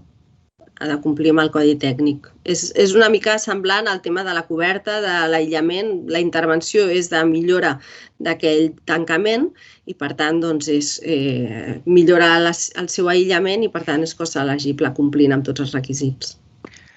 El següent també és de l'Oriol Ávila. És una consulta que hem resolt al principi de tot amb les preguntes que ens havien arribat abans de la jornada i entenc que està resolta. És el constructor per la coberta fa un pressupost de 28.000 euros i per les finestres un 22.000. Ho fa un industrial diferent. En aquest cas, el tema de com que no passen els 40.000, no hi hauria necessitat dels 3 projectes. Entenem que moltes vegades els que actuen amb aïllament són empreses molt diferents dels que fan renovacions de finestres, amb la qual cosa no cal agrupar-ho tot amb un únic pressupost. Si hi hagués una actuació a la coberta i una actuació a la façana i es volgués presentar per separat, això a l'administració seria fraccionar un pressupost, amb la qual cosa seria quan no ho podríem acceptar i caldria unificar-ho. En Cristian, cas envolupant, canvi façana, seria un cost elegible realitzar un tabic provisional amb aïllament per permetre que es segueixi utilitzant l'edifici mentre es fa la rehabilitació? No t'ho sé dir, perquè, per exemple, les grues o les bastides sí que són costos elegibles i són elements que necessites durant l'execució de l'obra i després no hi seran. Aleshores, aquest punt hauríem d'acabar de pensar, no? Sí, és bastant curiós. Realment la casuística que hi ha és molt àmplia. Caldria justificar-lo bé, cosa que segurament ho pots fer i ja està fet i segurament amb l'argument que està fent l'Ainoa segurament l'acabaríem donant com a vàlid. Gerard, obres, millora l'envolupament, solera, murs i obertures, cobertes, 2, geotèrmia i 3, plaques solars. Cal 3 sol·licituds justificant 10% de millora i amb el pressupost separat per cada actuació. El que cal és un informe tècnic justificant l'estalvi del 10% d'energia final en cada una de les 3 actuacions. Perdó, en la primera i la segona. A les plaques solars no cal cap mena de justificant del 10% d'estalvi perquè no és subvencionable. Simplement passa a formar part d'un possible ajut addicional. Per tant, amb l'actuació 1 i amb l'actuació 2 caldrà fer un estudi amb aquestes 2 mesures per separat abans i després de l'edifici per mirar que hi ha un estalvi d'energia final del 10%. I amb el pressupost per separat. Correcte, entenem que empreses que facin millora de l'envolupant i empreses o enginyeries que fan instal·lacions doncs són prou separades. Per tant, el que es demana seria agrupar totes les mesures d'envolupant en un costat i les mesures d'instal·lació i mirar que no passa dels 40.000 euros. Si passés dels 40.000 euros, caldrien 3 ofertes, simplement això. Joaquim Pealaez, una comunitat de propietaris que fa un canvi de sensor hidràulic per un gearless més eficient amb reducció energètica important, pot considerar-se l'actuació de la comunitat de propietaris com a opció B i obtenir aquests ajuts? No, l'ascensor, tot i que hi hagi un estalvi energètic, no està considerat en cap de les 3 línies d'actuacions, no és un cost subvencionable. L'Oriol Ávila ens pregunta si en el segon certificat, que és el certificat després de la rehabilitació, s'hi ha de presentar la sol·licitud i també hi ha d'afegir millores. El Real Decret de Certificació és el que regula això i el que s'ha de fer quan s'omple el certificat és complir la normativa per tots. En aquest cas, pot ser que la rehabilitació hagi sigut molt interessant en alguns aspectes, però se n'hagi deixat d'altres i, per tant, és una oportunitat pel tècnic certificador d'afegir millores que així la comunitat de propietaris sabrà per futures actuacions que pot dur a terme. Si el tècnic certificador considera que aquell edifici és immillorable, doncs el Real Decret el que considera és que s'ha d'indicar el següent. Vull dir, s'ha de dir que no hi ha millores o s'ha de fer una exposició petita, breu, justificant que l'edifici ja està el millor possible. Entenem que el més normal serà la primera, és a dir, que sempre hi ha aspectes a millorar. Roger Aiza, la subvenció de retirada d'amiant de la coberta seria compatible amb ajudes FEDER? Amb l'actuació s'elimina el fibrociment per col·locar aïllament tèrmic i nova coberta de la teulada. Si aquests ajuts són compatibles amb d'altres, mentre que els altres no es provinguin també de fons europeus, que seria d'aplicació també en aquest cas. Exacte. L'Oriol Coll torna a fer la pregunta sobre la publicitat i una miqueta el mateix, és a dir, que una cosa és l'ajut i l'altra és un ingrés per una publicitat comercial que es fa a la bastida. Per tant, no hi veig cap relació. És a dir, una cosa és una subvenció que rep i l'altra és una activitat econòmica amb la qual s'obté un ingrés. Vull dir, jo ara mateix no hi veig cap relació. Veig que han sortit 2 cops la pregunta, potser haurem de buscar més informació per si hi ha jurisprudència sobre el cas, però per ara no la hi veiem. I continues, no? És a dir, mentrestant es du a terme l'obra, es pot contractar publicitat que es convisqui amb la publicitat a la que obliga la convocatòria. Correcte. La base reguladora no diu res del que esteu esmentant, el que sí que diu és que durant la convocatòria, durant l'execució de les obres i a posteriori hi ha uns requisits de publicitat que s'han de complir i això és l'únic que revisarem, que aquests requisits de publicitat de l'actuació i d'on provenen els fons amb els quals es fan l'actuació, doncs s'estan complint. La resta ja entenem que són ingressos extra que podeu treure i entenem que benvinguts siguin. En Gerard F. comenta sense ús vol dir que no està habitat actualment i no té cèdula. Clar, com hem de justificar que hi haurà un estalvi en el consum, si no hi ha un consum actualment, difícilment li podrem justificar un estalvi. I l'Oriol Ávila... Aquesta segurament la sabràs millor tu que jo, Ainhoa, que és molt específica de certificació. Comenta, en el certificat a l'aerotèrmia es posen els rendiments nominals o bé els rendiments estacionals. Varien en funció de la temperatura de la generació de la zona de temperatura ambient. El tècnic decidirà el valor amb el fabricant. El certificat energètic recomanem que s'indiqui amb el rendiment nominal, perquè els certificats energètics el rendiment estacional que apliquen és un constant durant tot l'any. En canvi, els rendiments estacionals SCOP i SER es calculen per unes condicions concretes determinades. Per tant, recomanem que es defineixi l'aerotèrmia amb aquest rendiment nominal, o sigui, amb el COP o el ER. I ens queda l'última que tenim per ara. És, en el cas d'un projecte que ja havia explicat la Cristina, encara no s'ha fet cap pagament. Només a mi com a arquitecte, la data de presentació del projecte al COAC és d'octubre i la d'Ajuntament de novembre. Entenc que s'ha de fer un pagament com a arquitecte. Això constaria com a actuacions preparatòries per preparar tota la documentació d'entrega de la sol·licitud. És a dir, consideraríem que se t'ha fet que t'han contractat per preparar a veure si es pot presentar la sol·licitud o no dintre del projecte i entenc que no hi hauria cap problema perquè no hi hauria cap factura relacionat amb l'actuació del projecte de rehabilitació d'actuacions físiques que s'han dut a terme i, per tant, tot el que presentis a la justificació encaixarà dintre del que diu les bases reguladores i la convocatòria. Per tant, jo no hi veig cap problema. Molt bé. Us agraïm les felicitacions. Realment ha estat una jornada llargueta i teníeu molts dubtes. Esperem que vagi quedant resolts. Veig que el Jordi Ibarz encara en té alguna. En un habitatge unifamiliar entre mitgeres es rehabilita tot el volum principal i els volums existents en pati en planta baixa s'enderroquen i es canvia la volumetria. Aquest volum nou estaria inclòs. Si hi ha una ampliació d'aquest volum, o sigui, si hi ha una ampliació no seria elegible. Aleshores, caldrà acabar de veure exactament si hi ha un enderroc d'aquest volum i es torna a fer igual, al final estarem parlant més d'una substitució, més que d'una ampliació, però s'haurà de veure una mica el cas en concret.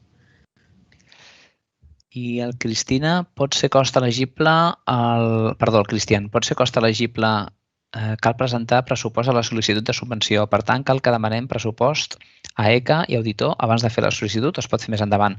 Si ha sortit abans, la inspecció per part de l'ECA i la supervisió per tant de l'auditor es fan realment al final de tot. És a dir, un cop ja s'ha executat i un cop s'ha de preparar la justificació i en alguns casos, no en tots, cal un informe d'auditor.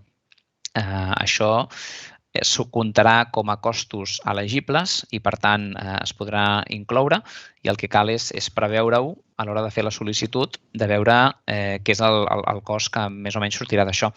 Per tant, sí que és interessant tenir una orientació del que costarà per poder-ho incloure-ho i quan us donem la sol·licitud que pugui sortir, però com hem indicat, a l'hora de realitzar-ho, que quedarà molts mesos vista, es pot acabar contractant a qualsevol altre per mirar que us faci la feina.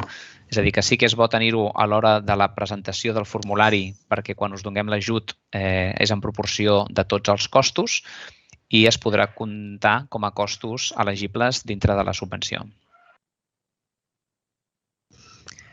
Hi ha un límit temporal perquè puguin entrar els projectes que quedin en llista d'espera. Què passa si s'obren fons de projectes mal executats o no executats? Doncs és un dels mals que pateix l'administració a vegades, és a dir, que la convocatòria s'acaba a la data màxima que publica la convocatòria, esperem arribar a aquella data amb tot el pressupost executat, tot el pressupost atorgat. A partir d'aquí, si hi ha projectes que no s'acaben duent a terme, el que ens obliga a les bases reguladores publicades pel Ministeri i per l'IDAE, ens obliga cada any a fer-los un informe i retornar tots aquells fons que al final no s'han pogut executar. Per tant, tots aquests diners del Fondo Nacional d'Eficiència Energètica podríem dir que tornen a Madrid i ells ens justifiquen amb la garantia de que els utilitzaran per futures convocatòries similars. Però, per tant, no els podem aprofitar per res més. Ens interessa que tot allò que atorguem i que us donem s'acabi realitzant sobre el paper. Complementant el cas de l'edifici que no tenia cèdula d'habitabilitat, si no és habitable tampoc no podem fer el certificat energètic. Molt bé, doncs moltes gràcies a tots, Ainhoa. Moltes gràcies a tots per la paciència, ha estat llarg i intens, però bueno, esperem que hagi...